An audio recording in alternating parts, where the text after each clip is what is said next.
It was in the big city, where Java confronts the 20th century, that we got a real shock.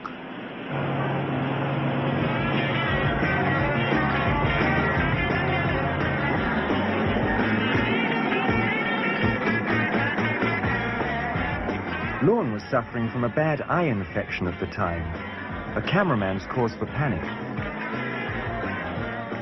Lawrence had heard of a man who might be able to help and dragged me to him despite my reservations. Is it in? Yes. Good Lord. You just relax and enjoy, Lord. He uses acupuncture needles in the traditional points, but with a twist. Through them, he directs a form of electricity, as he calls it. But he doesn't draw the electricity from a wall socket. He claims to generate it within his own body.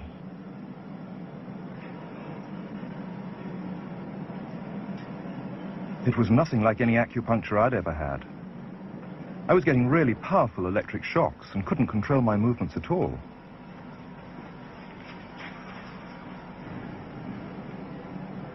Okay.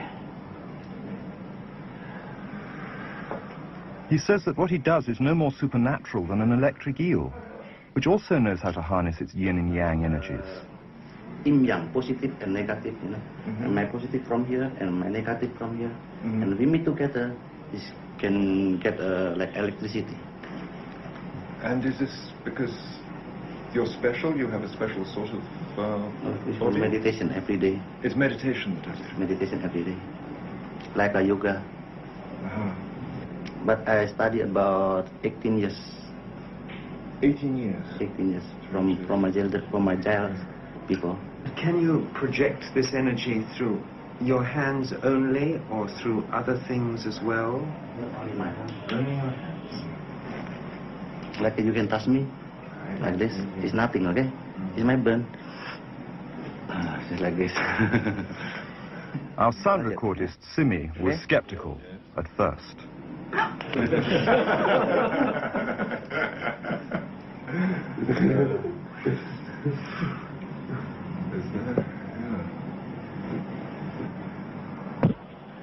Later, he told us that anybody could learn this. God had given us all the yin-yang polarity, but it takes discipline and meditation to awaken and control it.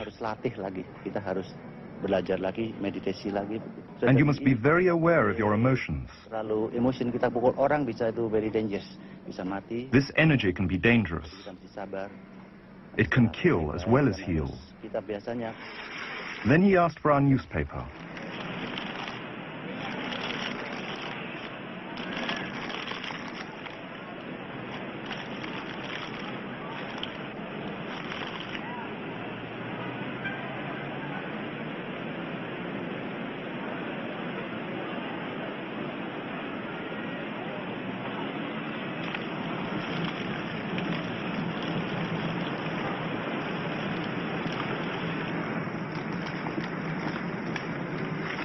Whatever he had done to our newspaper, it's how he had healed my eyes that made me wonder. What do these people living in the shadows of the volcanoes still know that we of the West have forgotten?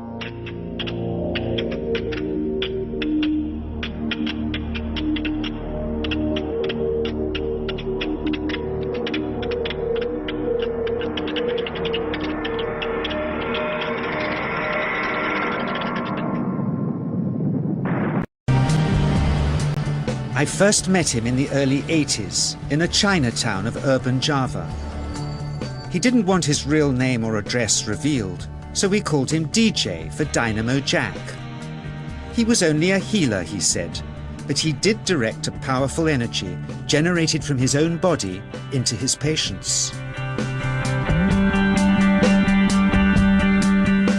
Sometimes he used the needles, sometimes just his hands. He called the energy Qi, and it was so strong that he usually needed a grounder to hold his patients' feet. For years we followed him around Java on his healing rounds, pleading to be allowed to film him, but he always refused, saying his powers resulted from a type of meditation with an ancient tradition of secrecy. It was only when my brother Lorne was suffering from a serious eye infection that he finally allowed us to film him in 1987. It was nothing like any acupuncture I'd ever had. I was getting really powerful electric shocks and couldn't control my movements at all. Yin yang, positive and negative, you know. And my positive from here and my negative from here. And we meet together, this can get like electricity. And is this because you're special? You have a special sort of It's body? meditation every day. It's meditation that does it. Meditation every day. Like you can touch me, like this. It's nothing, okay? It's my burn. It's just like this.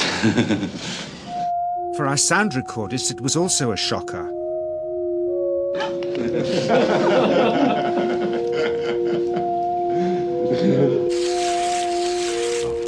He then took our newspaper outside and showed us how qi can also be used to set things on fire.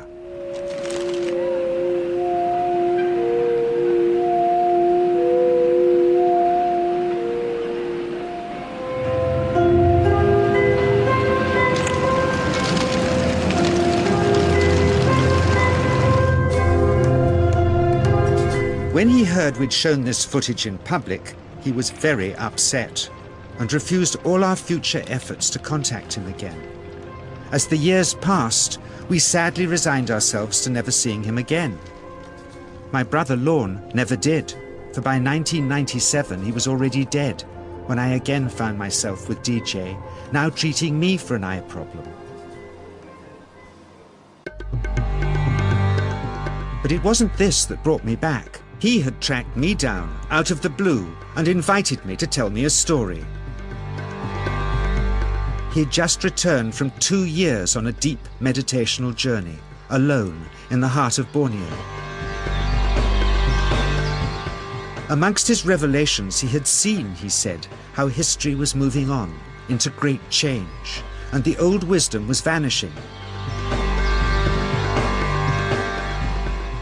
So he'd called me back to film just enough of him to remind us that we all have undreamed of powers sleeping within us, and that there's nothing special about him except for his training in waking them.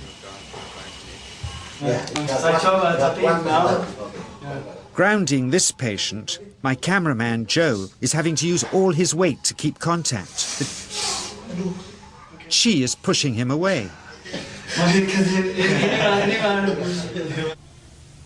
He seems able to control the amplitude of this qi, like a dimmer switch, and it causes uncontrollable responses in the patients and their grounders.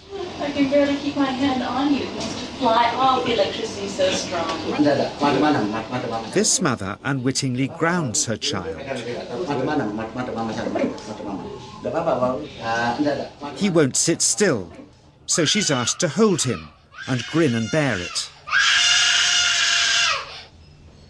Sometimes signs of this passing energy can be seen in the transmitter too. This qi stuff is only the surface, he says, of the real adventure beneath, in the meditational technique.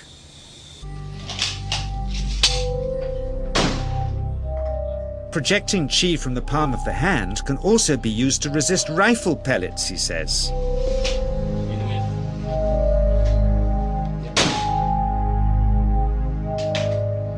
First, you learn to distinguish between yin and yang qi in your body. Then how to pool it in your navel chakra. Then how to project it, he says. And it's the proportionate mixture between yin and yang which accounts for different effects, like pulling or pushing objects or igniting them. Then he gets really strange. He says that mastering yin qi is the key to the spirit world. There's a long tradition of Indonesian krisis being possessed by spirits.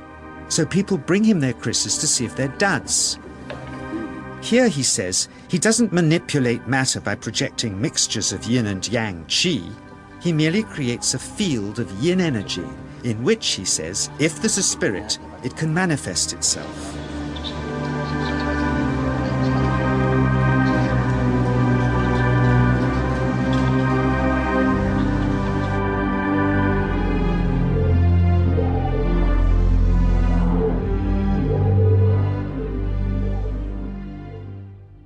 So I invited a small group of scientists back from the United States with measuring equipment to test if DJ was for real.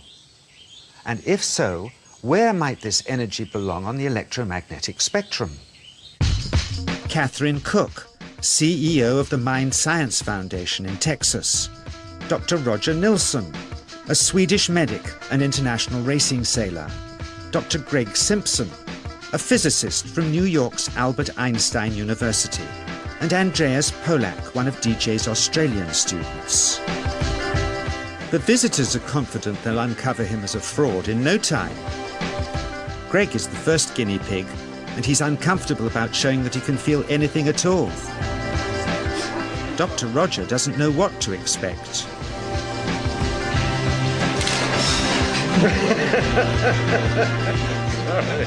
Out comes the metal detector, like the things they use in airports, to see if he has any concealed metal in his body. Then the voltmeter, to try and measure the chi. But how to get it to work? Where's the ground? What settings? DJ suggests that as his negative is his perineum and his positive is his navel chakra, perhaps that's where the electrode should be attached. He doesn't stand on his dignity. He's eager to help, but still no readings. They're getting shocks off his arm, and now they're on the right settings, but the needle still isn't moving. DJ says it isn't electricity, it's chi. It's 1, 2, up. I feel it in my whole body. I feel it at 3, 0.3. I feel it in my legs. Shit. But suspecting there's some tricky setup on his premises they can't find, they insist we all go to a randomly chosen hotel room several miles away to see if he can light a light bulb with his fingers. It doesn't ground on the wall. So Greg holds and grounds one wire, while DJ pumps chi through the other. The bulbs are LEDs, light-emitting diodes, which ignite in different colors according to the intensity of current. Yes. On, off, on. Brilliant. Oh, you're blinking. Things were going well. DJ was enjoying it too, until he invited us all out to lunch at his local, where he tried to push a chopstick through the table. He couldn't get it through the formica surface, so he came up through an inch of wood from underneath.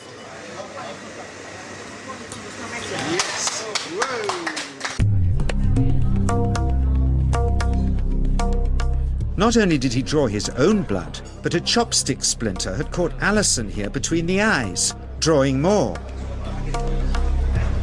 The incident was laughed off apologetically, but next morning he was a different man, drawn and upset. He said he'd been visited all night by his long-dead master, raging that he'd broken the strict taboos of his sect, never to show off in public and never to cause harm or draw blood. He felt deeply chastised. All further testing and filming must end. Never again would he submit to public scrutiny, nor accept any new students. He would sink from sight and continue his healing in obscurity, as he had done since before we met him in the early 80s and had always told us was right.